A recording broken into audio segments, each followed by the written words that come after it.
तपाईले लाइफलाई खेल ठान्नु भएको हो कि एउटा खेलमा खेल्दा खेल्दै केही समयपछि त्यो खेल खतम भइहाल्छ अनि तपाईँ के हुन्छ तपाईँ हार्नुहुन्छ जित्नुहुन्छ।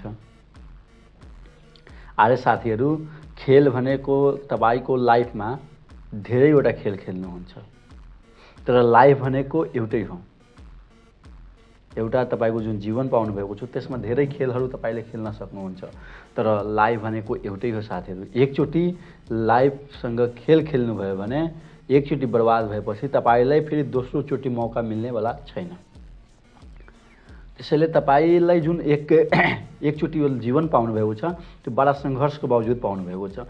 यो जीवनलाई तपाईले जीवन जस्तै बुझेर काम गर्नुपर्छ र यही जीवनमा तपाईले बनाएका सपनाहरू पनि पूरा गर्नुपर्ने हुन्छ। अर्को समय आउँदैन यो सपना पूरा गर्नको लागि, यसको बारेमा सोच्न जरुरी छ साथीहरू।